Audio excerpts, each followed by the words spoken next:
Hola, queridas comunidades de Plátanos y Hudson, de las parroquias Santa Isabel de Hungría, Santa María con su capilla San Pedro, Nuestra Señora del Milagro con su capilla San José, y a todos y a todas las que nos vamos encontrando por este medio.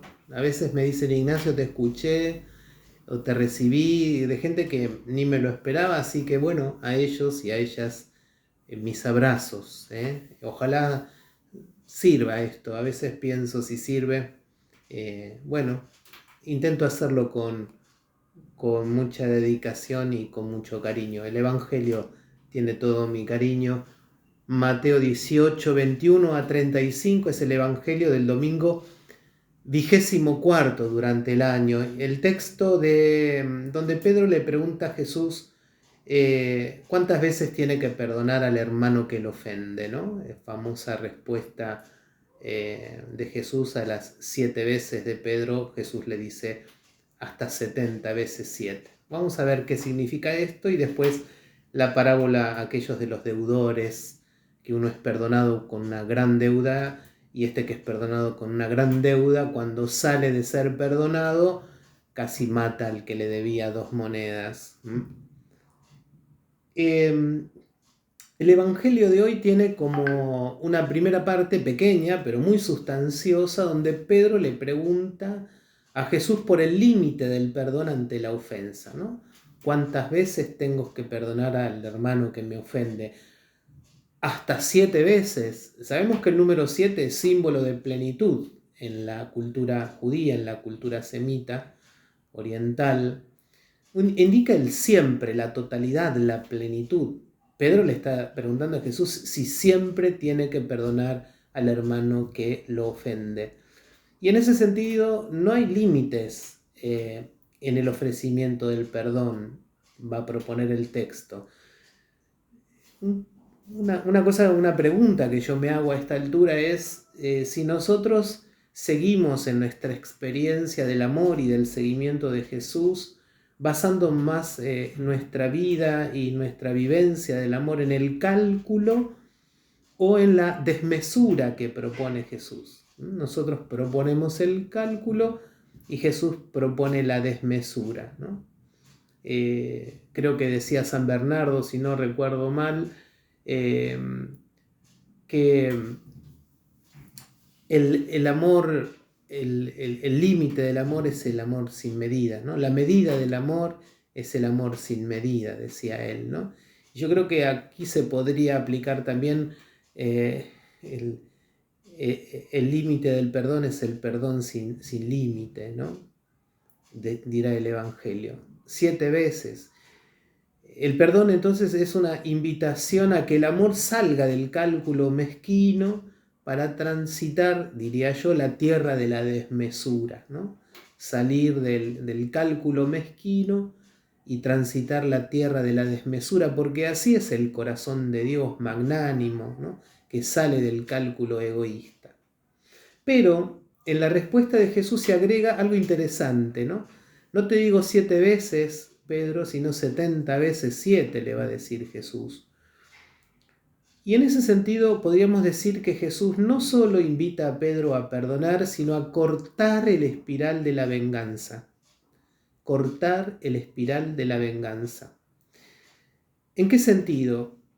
Bíblicamente hay que ir al Génesis para encontrar esta expresión en la Biblia, 70 veces 7. Recordemos que cuando Caín, que había matado a su hermano, teme por su vida, el Señor va a decir: el que mate a Caín deberá pagarlo 7 veces. Génesis 4:15.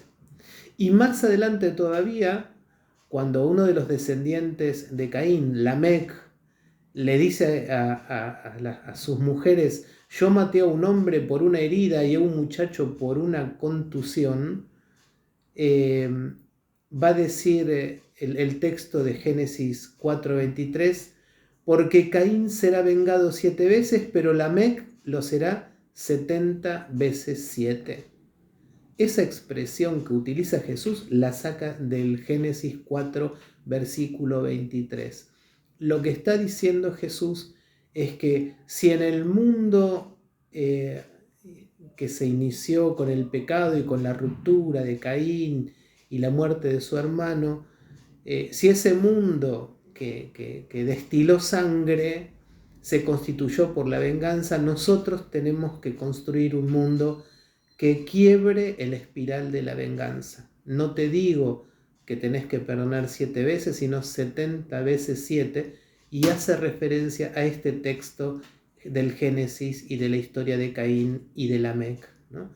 Cortar el espiral de la venganza. Si la venganza era un estilo en aquella convivencia inicial humana, en el nuevo mundo de Dios, en el proyecto del reino, esa experiencia la tenemos que cortar. Cortar el espiral de la venganza.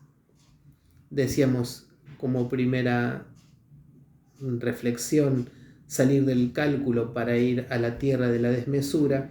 Segundo, cortar el espiral de la venganza o la espiral de la venganza.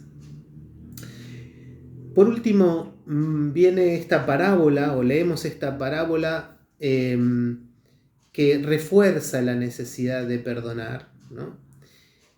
Para eso, probablemente cuando leemos esta parábola de un señor impiadoso, un rey cruel, que ante una deuda tremenda va a torturar y a matar, a encarcelar a quien le debe, y frente al ruego de este hombre es perdonado y es liberado de la deuda, pero este hombre que con una deuda tremenda fue perdonado, no es capaz de perdonar a aquel que le debe poquísimo dinero.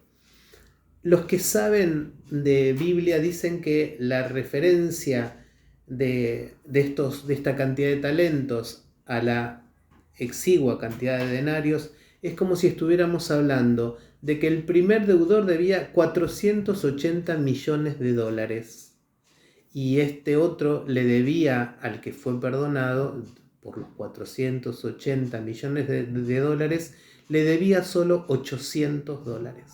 Tremendo. Nos hace recordar aquello que dice el Evangelio: antes de mirar la paja en el ojo ajeno, mirá la viga que tenés en el tuyo.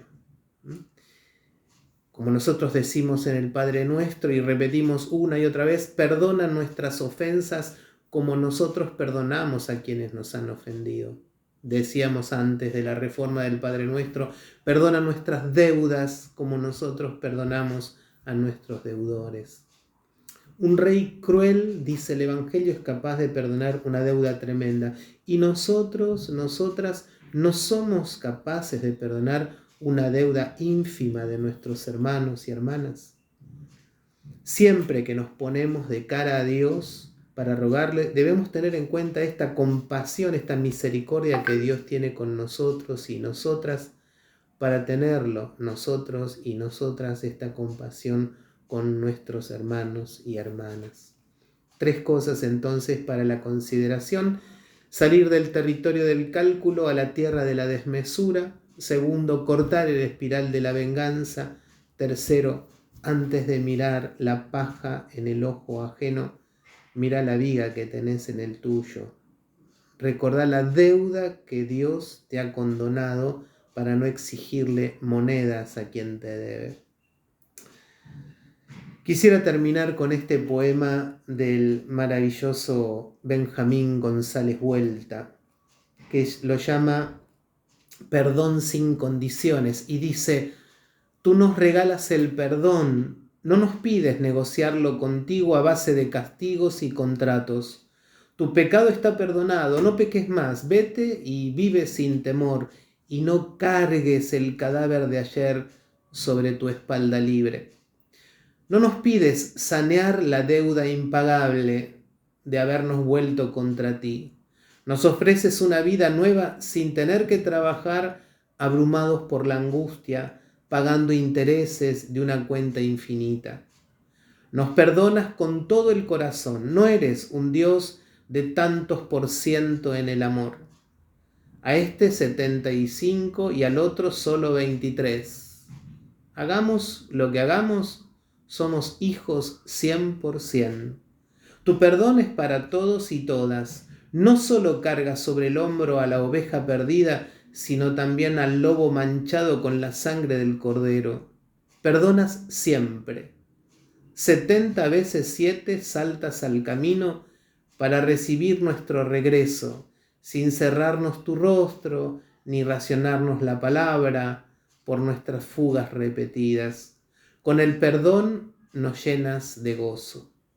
No quieres que rumiemos en un rincón de la casa nuestro pasado roto, como un animal herido, sino que celebremos la fiesta de todos los hermanos y las hermanas, vestidos de gala y de perfume, entrando en tu alegría. Te pedimos en el Padre nuestro, perdónanos como perdonamos. Hoy te pedimos más todavía, enséñanos a perdonar a los demás y a nosotros mismos como tú nos perdonas a nosotros y a nosotras. Te invitamos entonces con este Evangelio a la vida del perdón sin límites.